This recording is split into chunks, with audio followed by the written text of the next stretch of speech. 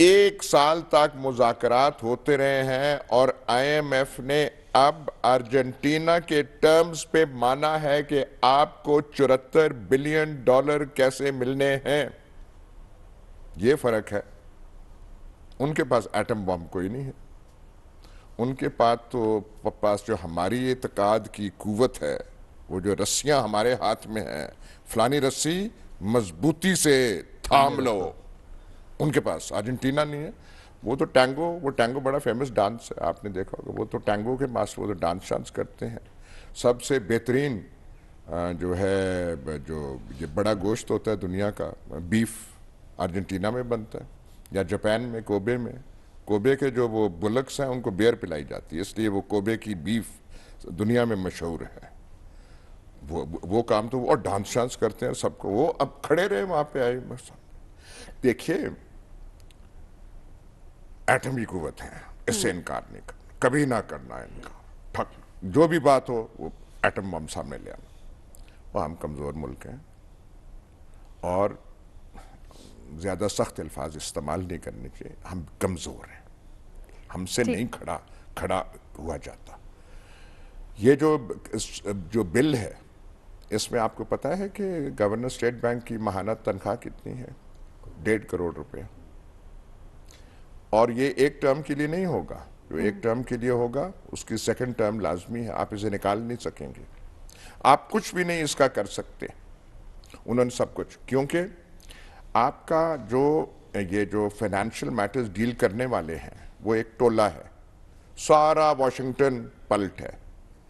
یہ جو ہے عشرت حسین ہے، یہ فلانا شیخ ہے، فلانا ترین ہے، ایک ہی بالکل بینچوں پہ بیٹھنے والے. وہ ہوتا نا کہ وہ government primary school middle class کی فلانی بینچوں پہ بیٹھتے تھے، یہ سارے ایک بینچوں پہ بیٹھنے والے، باری باری نوکر.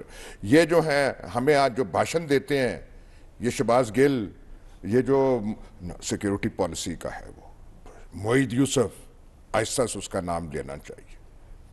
وہ جو اس دن سلمان غنی صاحب میں نے کہا تھا کہ یہ اشرف غنی کا جو کابل ہے، اور یہ ان لوگوں سے بھرا ہوا تھا، عشرت حسینوں سے اور واشنگٹن پلٹ آدمیوں سے اور معید یوسفوں سے. وہ آج ان کو طالبان کو چیلنج ہے، اور کابل میں ایک بھی ڈھونڈ کے آدمی وہ نکال دیں، مان جائیں گے ہم وہ ہیں. اور یہ کون سی قوم، مطلب یہ قوم. لیکن ایک بات ماننی پڑے گی اس قوم کی. ہائے ہائے ہائے، جب ہم بولتے ہیں جو ہماری اکڑ ہوتی ہے، اور جو ہم کہتے ہیں کہ ہمارا فلانا ہے اور ہم ایٹمی قوت.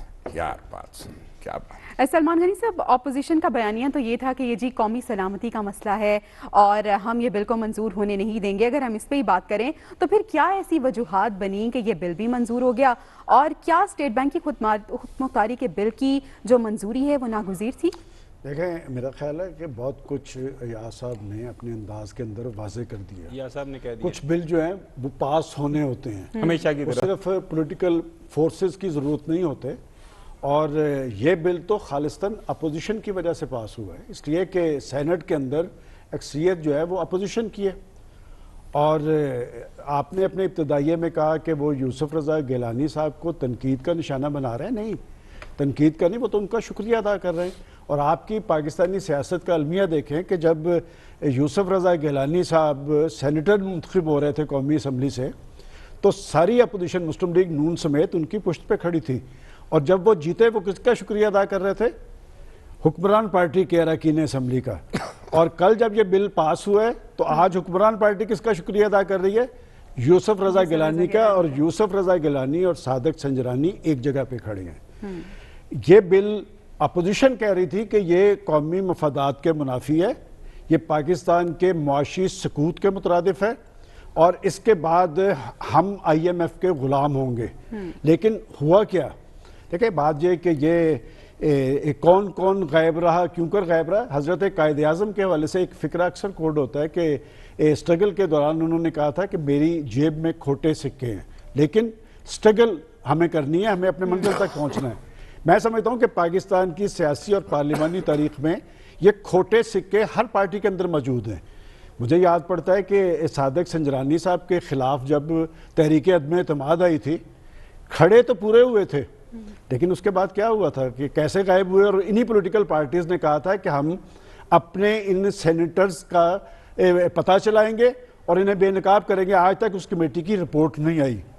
اور اب سب کچھ کیا ہوا, دیکھیں یوسف رضا گیلانی صاحب, یہ جو دن تھا کل کا بڑا امپورٹنٹ ہے. اصل بات یہ ہے کہ کل کا دن آخری دن تھا, اس کے بعد 2 فروری کو وہ اجلاس ہونا ہے IMF میں, جس میں ہمیں وہ $1 ارب کی قسط ملنی ہے, جس کے عوض پاکستان کے عوام پر اربوں روپے کی چھری چلا دی گئی ہے. سر, اپوزیشن جب اتنی تنقید کر رہی تھی, بڑی بڑی باتیں ہو رہی تھی, بڑے بڑے دعوے ہو رہے تھے کہ بل کو ہم منظور کرانے نہیں دیں گے, تو پھر کیا وجہ ہے, کہاں غائب رہی اپوزیشن؟ دیکھیں آپ کو, اگر ریاض صاحب کے بعد میں نے بھی جو بات کہی, کچھ بلز ایسے ہوتے ہیں جو پولیٹیکل پارٹی سے بالا ہوتے ہیں, جو پاس کروانے ضروری ہیں. اور اس وقت تو آپ کا سب کچھ, دیکھیں وہ جو بات ابھی کر رہے تھے کہ یہ جو 8-10 لوگ ہیں, میں ہمیشہ ان کا نام لیتا ہوں کہ یہ کون لوگ ہیں, کہ حفیظ شیخ کاف لیگ کے بھی وزیر خزانہ ہوتے ہیں, پیپلز پارٹی کے بھی ہوتے ہیں, ان کے بھی ہوتے ہیں, اور اسی طرح شوکت ترین صاحب, کیا ان کی ایفیلیشن پولیٹیکل پارٹیز کے ساتھ ہوتی ہے یا حکومتوں کے ساتھ ہوتی ہے؟ یہ دراصل IMF کے لوگ ہیں. اور یہ بل جو ہے, ابھی وہ جو بتایا گیا ان کی تنخواہ, ذرا ان کے اختیارات کی بات بھی کر لیں. پاکستان کے پرائم منسٹر کو اتنے اختیارات حاصل نہیں ہیں جتنے اس وائسرائے باقر صاحب کو حاصل ہیں, اور یہ ہم نے اپنی پارلیمنٹ, یہ ان کی شرط تھی. پہلی دفعہ یہ اس طرح کی قانون سازی اس سے پہلے پاکستان میں نہیں ہوئی, یہ ان کی شرائط تھی جو ہماری پارلیمنٹ نے پاس کی ہیں. یہ سب ایک ہیں, اور وہ جو اس پرچم کے سائے تلے ہم سب ایک ہیں.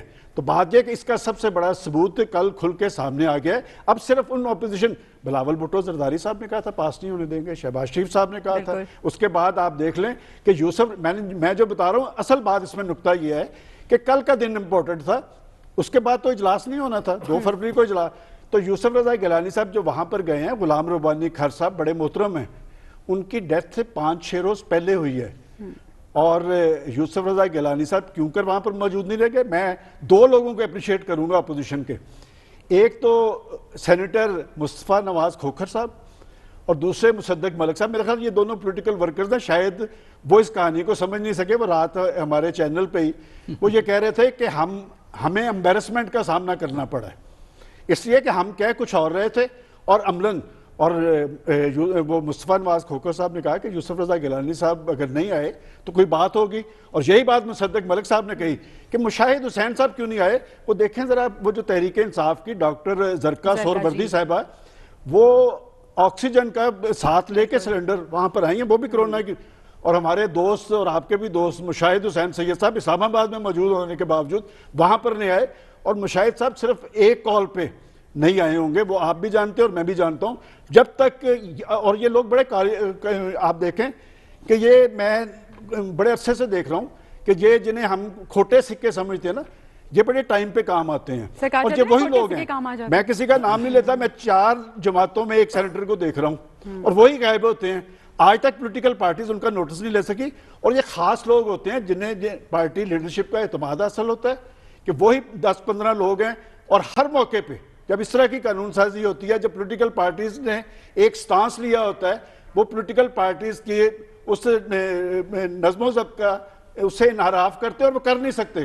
سلمان صاحب, کیا شہباز شریف صاحب اس کا نوٹس لیں گے؟ دیکھیں, میں نے تو آپ کو اس سے پہلے اس سے بڑی بات بتائی ہے کہ بلاول بھٹو زرداری صاحب نے اور شہباز شریف صاحب نے پہلے جب تحریک عدم اعتماد آئی تھی, جس میں پوری قوم نے دیکھا تھا کہ پہلے تو وہ 57 لوگ کھڑے ہوئے تھے, اور اس کے بعد وہ سارے غائب ہوئے ہیں. اسی لیے پاکستان کی پولیٹیکل پارٹی سٹرونگ نہیں ہوتی, اور جب تک پاکستان کی پولیٹیکل پارٹیز کے اندر پولیٹیکل ورکرز کو عزت نہیں ملے گی اور ان کے اندر جمہوریت نہیں ہوگی, پاکستان کے اندر جمہوریت جو ہے مضبوط نہیں ہو سکتی. اور آخری بات میں یہ کہنا چاہتا ہوں, دیکھیں یہ بل پاس ہو گیا, اور اس کے اثرات کیا ہوں گے؟ یہ وہ اس پارٹی کی گورنمنٹ ہے جو یہ سمجھتی تھی کہ IMF سے رجوع پہ خودکشی کو ترجیح دیں گے. کل کے اس بل کے پاس پاکستان واقعتاً معاشی غلامی میں گیا ہے, اور جس ملک کی تقدیر کے فیصلے IMF کرے گا, اس ملک میں جمہوریت کا اور اس ملک کا مستقبل کیا ہوگا, یہ ہم اپنے ناظرین پہ چھوڑ دیں. یعنی سلمان صاحب, دعوے اور وعدے جو ہیں وہ حکومت کی جانب سے بھی ہو رہے ہیں, اپوزیشن کی جانب سے بھی ہو رہے ہیں, لیکن صرف عملی باتیں ہو رہی ہیں, عملاً کچھ نہیں ہو رہا. ڈاکٹر صاحب, سیاسی جماعتوں کے اندر ڈسپلن کا فقدان پایا جاتا ہے, اور کیا وجہ ہے کہ اپوزیشن ارکان ایک پیج پر نہیں ہے اور نہ ہی میں کوئی ہم آہنگی پائی جا رہی ہے؟ دیکھیں, یہ کوئی نئی بات تھوڑی ہے. ہمارے ہاں پولیٹکس میں جو ہے ڈسپلن کی کمی ہے، ہم آہنگی نہیں ہے، اکٹھے بھی ہو جاتے ہیں نہیں بھی ہو جاتے اس قسم کا.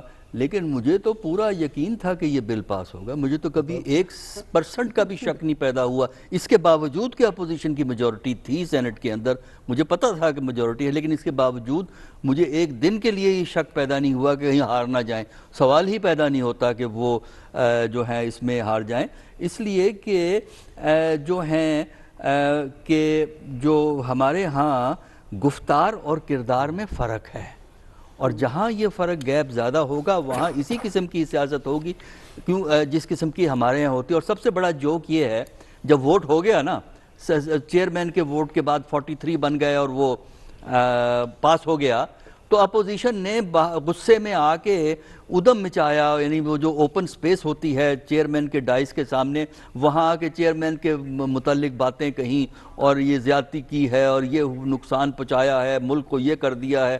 انہی اپوزیشن کے تو فعل ہی یہ بل پاس ہوا ہے، انہی کے لوگوں نے بعد میں آ کے شور مچایا. تو یہ تضادات دیکھنے والے ہیں. دیکھیے آپ یہ کیوں بھول جاتے ہیں کہ 2021 میں اپوزیشن نے ایک vote of no confidence move کیا تھا سینیٹر وہ اپنے سینٹ چیئرمین سنجرانی صاحب کے خلاف. جب وہ موو ہوا، موو کی پرمیشن کے لیے 64 لوگ کھڑے ہوئے، یعنی میجورٹی ہو گئی. لیکن جب وہ سیکرٹ بیلٹ ہوا تو وہ ریزولوشن ہار گیا، سنجرانی صاحب بچ گئے. تو اس کا مطلب یہ ہوا کہ جب تو اوپن تھا تو کھڑے ہو گئے، اور جب ووٹ ڈالنے کا وقت آیا ادھر ادھر ہو گئے. تو یہی چیز ہم نے یہاں دیکھی ہے. اس کی وجہ یہ ہے کہ جو ہماری قیادت ہے، اپوزیشن کی قیادت ہے، وہ اپنے امیجیٹ مفادات کے حوالے سے زیادہ نہیں سوچتی. ڈاکٹر صاحب، تو کیا یہ ہم کہیں گے کہ اپوزیشن کنفیوزڈ ہے؟ کیونکہ اب بلاول بھٹو کہہ رہے ہیں کہ میں سپریم کورٹ میں چیلنج کروں گا ترمیمی بل. وہ سپریم کورٹ میں اب وہاں پاس ہوا ہے، سپریم کورٹ میں آپ چیلنج کر لیں، یہ بھی ایک طریقہ ہوتا ہے روپ ڈالنے کا. ہمارے ہاں جو گفتگو اور اصل میں بڑا فرق ہے، تو کر لیں سپریم کورٹ کے اندر چیلنج، اس لیے کہ سینٹ نے پاس کیا ہے اس کو، اور وہاں اوپن ووٹ ہوا ہے، سب کی موجودگی میں ووٹ ہوا ہے. وہ نام تک پتا ہے کون، انہوں نے اس دن کن کن لوگوں نے سیشن اٹینڈ کیا، حاضری لگتی ہے. تو لہذا حاضری سے آپ کو پتہ لگ جاتا ہے کون باہر گیا، وہ بھی پتہ لگ جائے گا، اس لیے کہ سارا پروسیڈنگ ریکارڈ ہوتی ہیں. تو لہذا کوئی ایسا مسئلہ نہیں ہے. دیکھیں اس میں اس کی وجہ یہ ہے کہ اس بل کے پیچھے، اس کی بل کی پشت پہ وہ عناصر موجود تھے جن کو ہماری اپوزیشن کے بڑے لیڈران ناراض نہیں کر سکتے. یہ سب سے بڑا فیکٹر یہ. باقی رہا عام ممبر کو بعض دفعہ نہیں پتا ہوتا، وہ غصے میں آ کے شور مچا دیتا ہے، وہ سمجھتا ہے ہم نظریاتی جنگ لڑ رہے ہیں. نظریاتی جنگ کہاں ہمارے ہاں تو سیاسی فائدے کی جنگ ہے. دوسرا اس میں بڑا فیکٹر ہے کہ ہمارے ہاں جو ڈومیننٹ الیٹ ہے، یعنی جو اختیارات کو کنٹرول کرتا ہے، کبھی ایک پارٹی کے نام سے کبھی دوسری پارٹی کے نام سے، وہ الیٹ جو ہے اس کی آدھی جو توجہ ہے اپنے ان مفادات کے ساتھ ہے جو مفادات ملک سے باہر ہیں، خاص کر مغرب کے اندر ہیں. مڈل ایسٹ اور مغرب کے اندر ہمارے الیٹ کے مفادات ہیں. لہٰذا جب تک آپ کا سوشل اور اکنامک سٹرکچر یہی رہے گا، جب تک آپ کے ڈومیننٹ الیٹ جو ہیں وہ یہی رہیں گے، وہ اسی طرح ہی کریں گے. اس لیے کہ ان کے مفادات ورلڈ بینک اور ان کے گارڈینز کے ساتھ ہیں، پاکستان کے ساتھ نہیں ہے. پاکستان بڑا اچھا ملک ہے حکومت کرنے کے لیے، اقتدار کے لیے، روب و دوب کے لیے، اپنے آپ کو امیر کرنے کے لیے پاکستان ہے. باقی اگر مجھے سوٹ کرتا ہے تو ٹھیک ہے، میں ادھر چلا جاؤں گا. تو جب تک ہمارے الیٹ کی نیچر چینج نہیں ہوتی، جب تک وہ لوگ جو اختیار و اقتدار استعمال کرتے ہیں ان کے آدھے مفادات ملک سے باہر نہیں ختم ہوتے، اس وقت تک ہمارے ساتھ اس قسم کی سچویشن ارائز ہوگی. اس میں IMF تھا، یہاں کی فورسز تھیں، انٹرنیشنل فورسز تھیں. انٹرنیشنل فورسز کو آپ ناراض نہیں کر سکیں گے. جو اس لیے میں سمجھتا ہوں کہ ہمیں یہ غور کرنے کی ضرورت ہے. اور جب تک یہ سسٹم ہمارا اسی طرح رہے گا، چاہے اس کو آپ کچھ لیبل دے دیں، اسی طرح ہم اپنے ملک کے مفادات کو یعنی جب مفادات کچھ اور ہوں گے تو اس طرح کے واقعات ہوتے رہیں گے اور حیرانگی نہیں ہونی چاہیے. خاور، آپ بتائیے گا کہ اسٹیٹ بینک ترمیمی بل منظور ہو گیا ہے قومی اسمبلی کے بعد، سینٹ میں بھی. اس کے بعد چیئرمین سینٹ کے خلاف عدم اعتماد کا کوئی جواز رہتا ہے؟ بالکل کوئی نہیں رہتا میرے خیال میں. اب یہ جو ہے نا لا یعنی بحث ہے کہ جی اپوزیشن یہ ووٹ کیوں نہیں کر پائی, کیوں عدم اعتماد نہیں کر پا رہے, کیوں ہمیشہ حکومت جیت جاتی ہے سینٹ سے. لیکن پیچھے آ جاتے ہیں آئی ایم ایف کے اوپر. میرے خیال میں جو سوال اس پہ بنتا تھا, آپ کو ضرور پوچھنا چاہیے تھا, وہ یہ کہ کیا وجہ ہے کہ اس وقت جو آئی ایم ایف کا پروگرام جس میں ہم ہیں, پاکستان ہے, وہ 23واں ہے.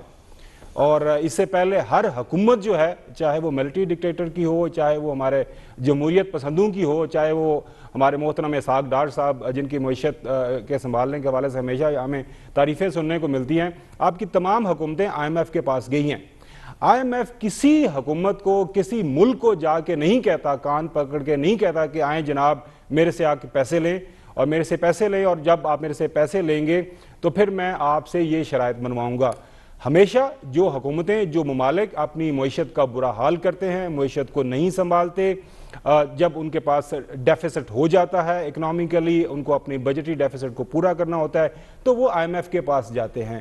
یہ یورپ میں بھی ہوتا رہا ہے, اسپین نے کیا جب وہ ریسیشن میں گیا, جس طرح ارجنٹینا کی بات کی گئی, اور بھی مختلف ممالک جہاں پہ ان کی اکانومی ٹھیک نئی طریقے سے چلائی جاتی تو وہ آئی ایم ایف کے پاس جاتے ہیں.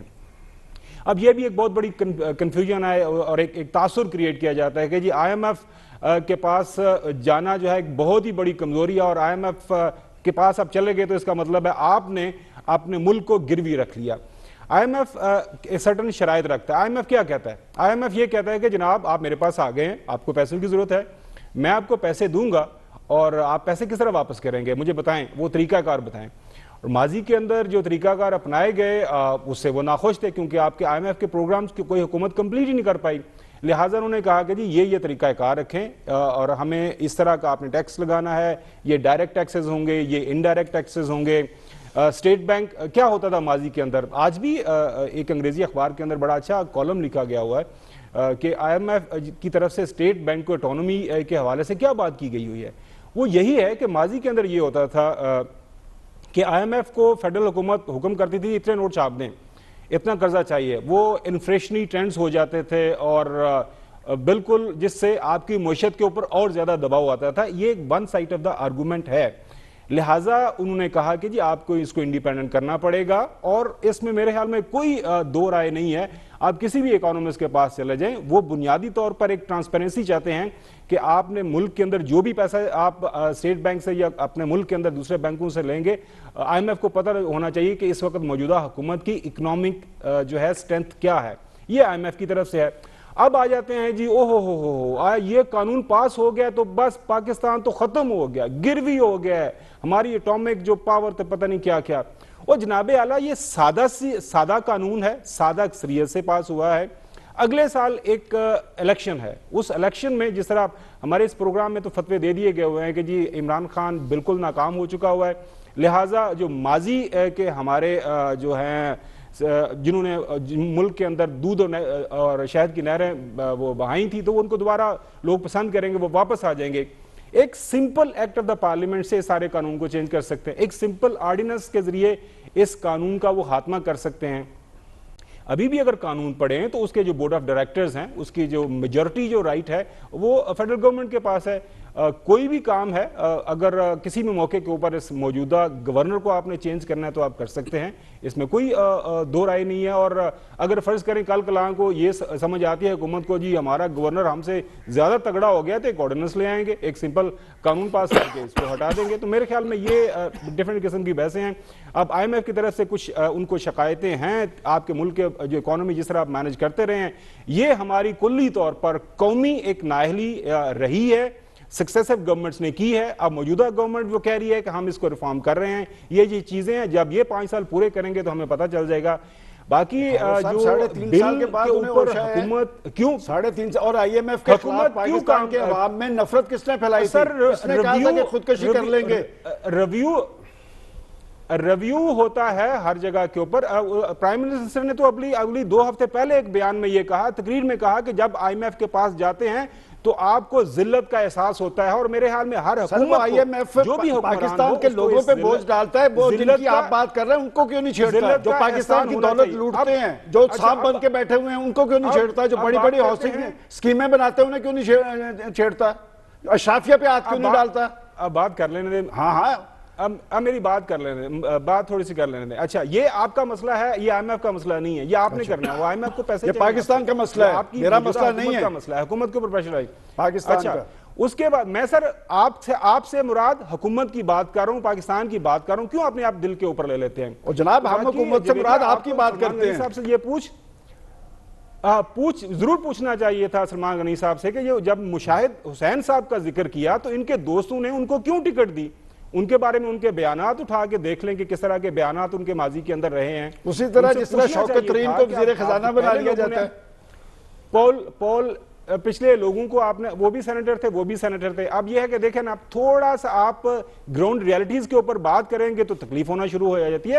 اچھا آئی ایم ایف کی بات ہو رہی ہے, ٹھیک ہے, آپ ٹھیک کہہ رہے ہیں کہ دیگر حکومتیں بھی آئی ایم ایف کے پاس گئی, لیکن پوائنٹ یہ ہے کہ اس حکومت نے بہت باتیں کی تھی. ابھی جو سوال آج جو بات ہو رہی ہے وہ اپوزیشن کے دعووں کی بات ہو رہی ہے, اپوزیشن کی جو بڑی بڑی باتیں تھیں ان کی بات ہو رہی ہے کہ ان کی جانب سے کہا گیا تھا کہ بل کو کسی صورت بھی منظور نہیں ہونے دیں گے. اور جب ہمیشہ ہم نے پہلے بھی ایسا دیکھا ہے کہ جب موقع ہوتا ہے تو وہ غائب ہوتی ہے, تو کیا وجہ ہے کہ اپوزیشن کا یہ رویہ رہتا ہے؟ ایک تو یہ جو ہے نا, ہمارے ہاں یہ ایک بڑی روایت پڑ گئی ہے کہ اگر رات کو کسی کو برا خواب آ جائے نا, وہ اپنے خواب میں ڈر جائے نا, تو وہ صبح اٹھ کے بیان دے دے گا جی اسٹیبلشمنٹ نے میرے اوپر کوئی کام کر دیا ہے یا میرے اوپر کوئی جادو ٹونا ہو گیا ہے. یہاں پہ اسلام آباد کے اندر تمام آپ کسی بھی آپ نون لیگ کے لوگوں سے بات کریں یا پیپلز پارٹی کے لوگوں سے بات کریں, وہ آف دا ریکارڈ یہی کہتے ہیں کہ بھیا اس وقت آپ کی جو اکنامک کنڈیشنز ہیں وہ بغیر آئی ایم ایف کے پیکج کے آپ نہیں چل سکتے. مفتاح اسماعیل کا بیان آن دا ریکارڈ ہے, احسن اقبال صاحب نے یہ ضرور کہا کہ جی اس میں یہ اس طرح ہونا چاہیے, لیکن آئی ایم ایف کے پاس آپ کو جانے کی ضرورت ہے. آپ کے جو اور دوسری بات ایک اور جو ایک کنفیوژن پھیلا دی جاتی ہے کہ یہ صرف 1 بلین کا مسئلہ ہے. اور جناب اعلیٰ اس وقت پوری دنیا کے اندر جو سرمایہ دارانہ نظام ہے نا, اس کے اوپر امریکہ بہادر کا قبضہ ہے.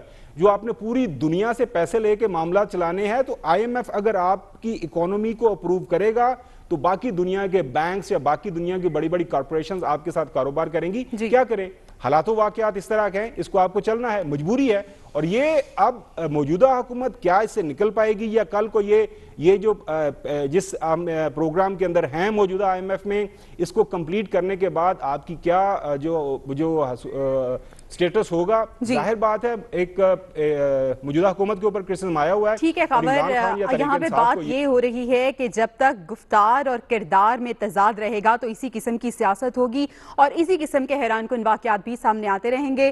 ناظرین, وزیر اعظم عمران خان تقریباً 2 سال کے بعد اپنے وفد کے ہمراہ چین کا دورہ کرنے جا رہے ہیں رواں ہفتے, اور اس پہ بھی ہم بات کریں گے, لیکن اس بریک کے بعد.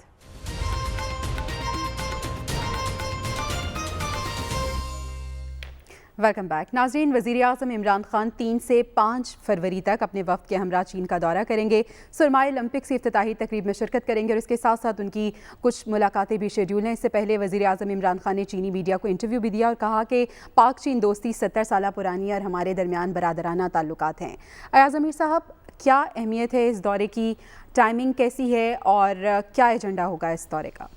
دیکھیے, ہمارے پاس ڈیٹیلز نہیں ہیں کہ کیا مین پوائنٹس ہیں جس پہ ڈسکشنز ہو سکتی ہیں. ہمیں قیاس لگا سکتے ہیں, ایک تجزیہ میں کر سکتے ہیں. چین کے ساتھ جو ہمارے تعلقات ہیں, کبھی ان میں آسمان پہ بادل نہیں آیا کرتے تھے, وہ بالکل ایک سموتھ سیلنگ قسم کی چیز ہوتی تھی. یہ جو آئے ہیں اس وقت جو بیٹھے ہوئے ہیں, ان کو بہرحال یہ اعزاز جاتا ہے, یہ داد جاتا ہے کہ ان پہ پہلی دفعہ وہ گانا فٹ ہوتا ہے کہ بدلے بدلے کیا ہے جی, بدلے بدلے میرے سرکار نظر آتے ہیں. مطلب انہوں نے چینیوں کو بھی اکتا دیا ہے. کئی جو پاور پروڈیوسرز کی وہ جو ان کی وہ پیمنٹس کا مسئلہ ہے وہ نہیں ہو رہا. کئی ہم نے پروجیکٹس جن پہ پہلے وہ مانا ہوا تھا کہ ان ٹرمز پہ ہے, ہم نے شاید وہ دوبارہ کھول دیے ہیں, کھولنے کی کوشش کر رہے ہیں کہ جی ان کو آپ تھوڑا سستا کر دیں, یہ کر دیں, وہ کر دیں. ایسے انٹرنیشنل مارکیٹس میں ایسے ہوتا نہیں ہے. شری لنکا نے تھوڑا بہت کیا, لیکن ایک تو بات ہے کہ ہمارا کشکول جو ہے وہ اتنا مضبوط ہے اور ایسے لوہے کے دھاتے کا بنا ہوا ہے کہ آپ بار بار کسی کے ناک کے نیچے کریں گے